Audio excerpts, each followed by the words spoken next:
So as a coach, there's the old saying is that coaches fall in love with players. General managers, they just fall in like with players, that coaches shouldn't have too much of a say in the draft. But did you, in your jobs, did you have a say in the draft? Would you go to the owner or the GM and say, listen, I love this guy? Absolutely. And I think that the smart GMs understand, Colin. And I remember talking to Ron Wolf when he was the general manager of the Green Bay Packers. Mike Holmgren was the head coach. And we were talking about how much input coaches versus general managers.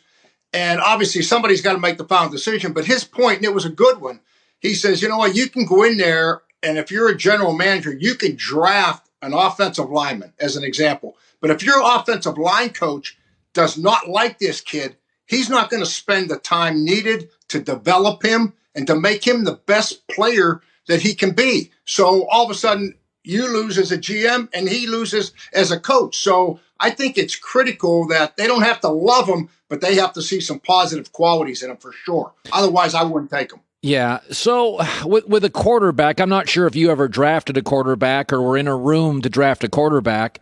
Listen, you got to win by the pocket in the NFL. You always have been, but increasingly mobility matters. When you look at a Mac Jones, coach, listen, he's below average athletically. I mean, he'd be slow in the 80s. Are you concerned at all that he played for a great program, was very rarely trailing, under duress, and athletically, he's way below average?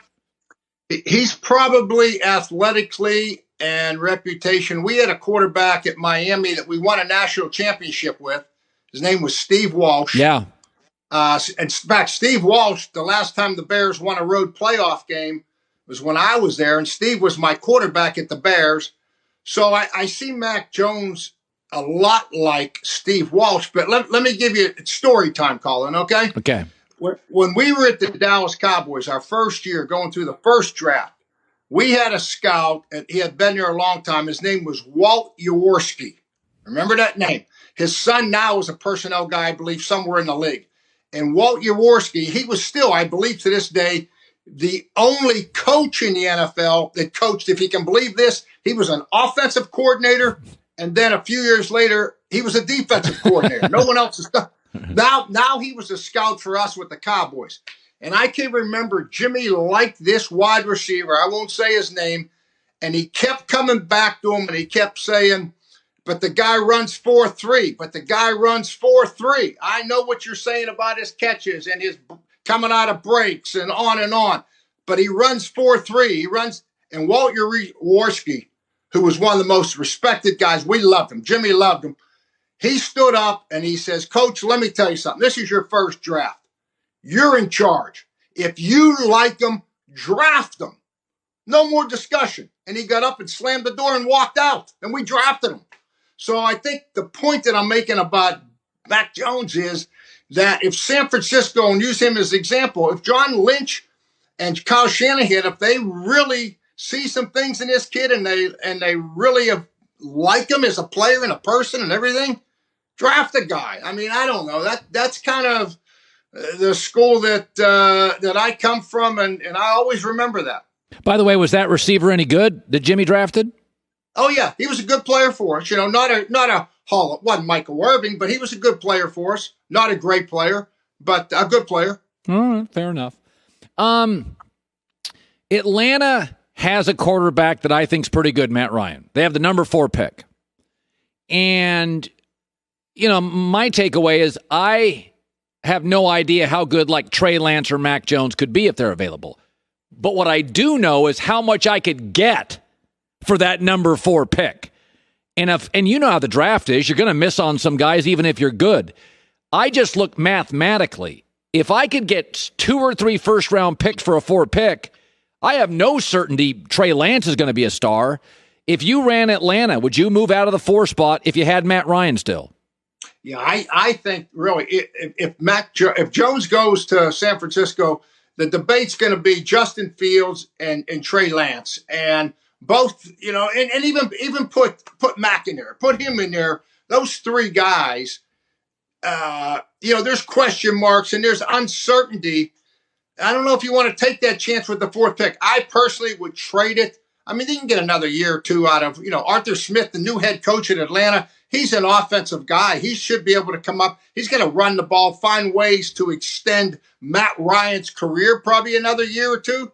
So I would definitely trade out of it and get as many picks as I can get to help our team. All right. Dallas Cowboy owner Jerry Jones, according to reports, loves Kyle Pitts, the tight end from Florida.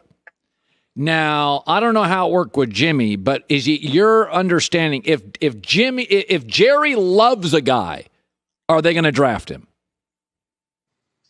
Yes. I mean that's too easy of a question, Colin. No, but you know what?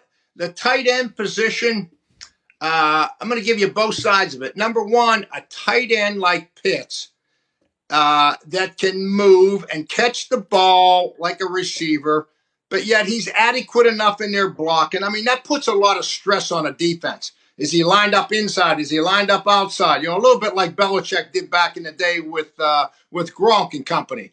So, I mean, but at the end of the day, I would not put a tight end with the offensive talent that they have ahead of a good top defensive lineman, an impact player that I would call a closer, somebody that can come in and close a game for you. And I know they haven't had great success on defense, but I think, they sooner or later, they got to get some players. I mean, and help the defense a little bit. If Jerry wants him, they're going to take him, but I would be hard pressed to move up the draft a tight end. I really would be. What would you do if you ran Miami now? They have the 6th pick.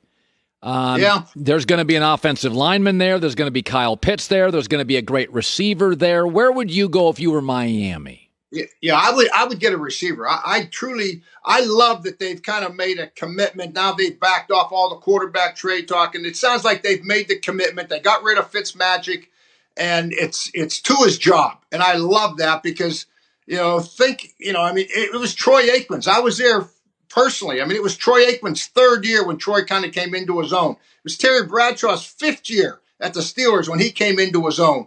So, for people, I mean, I know it's a microwave society league today, but I mean, you got to give two a little bit of time and you got to give them some help. I would go, there's going to be some great receivers at that point, and I would give my young quarterback some help. I really would.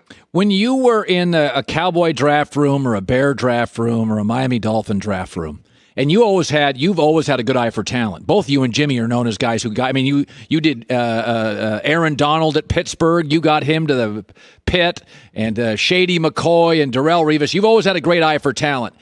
Do you ever? I always think this is funny. You ever draft a guy any place, and you get him in, and you just know within 2 weeks, oh crap, he can't play. Yeah, I remember. I didn't draft. I was at Dallas. We drafted an offensive lineman fairly high, and we drafted Leon Lett. I believe it was the 7th round, 8th round. And I think the second practice, Leon Lett was going against this higher draft pick. And I can remember going into the meeting that night and Jimmy sitting there saying, well, I'm just watching our 2 draft picks, and I know one of the 2 guys was a good pick. Now, you guys figure out who I'm talking about.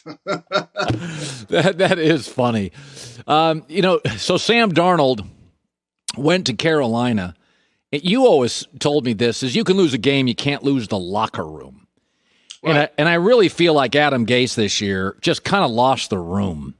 Yep. I suspect Darnold's going to work in Carolina. Do you?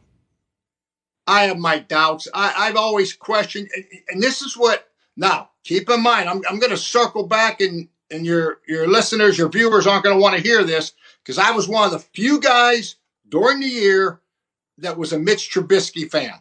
Okay. Over all the other choices, and this is what I would tell you right now, Colin. Take Sam Darnold's resume. The last 3 years, Carson Wentz, I don't know, Bridgewater, Garoppolo, and Mitch Trubisky, and put up blind resumes. Okay? And put all the quarterback stats you want. Rushing, completions, touchdowns, interceptions, whatever you want.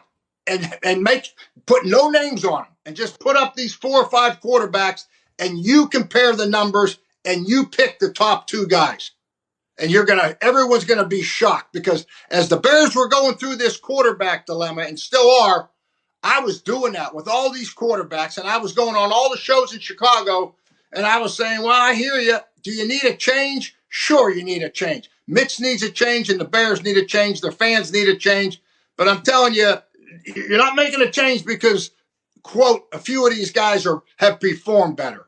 So I really have question marks about Sam Darnold. I truly do. And I love the kid. I've met him personally when I was doing college football with Fox. We did a USC game. Matt Leinart and I were talking to him after the game. Great kid. But, I have doubts. I got to be honest. That was good. Story time with Dave Wannstedt, who's I love it. It's so much fun for me. Coach, you go enjoy. Go have a cigar for me today, okay? Why don't you light one up for me? Thank you. I may do that. Hi, everybody. Thanks for watching. Subscribe here to get the latest from the show. Also, be sure to check out more of the best clips from The Herd or go watch a few segments from other shows on FS1.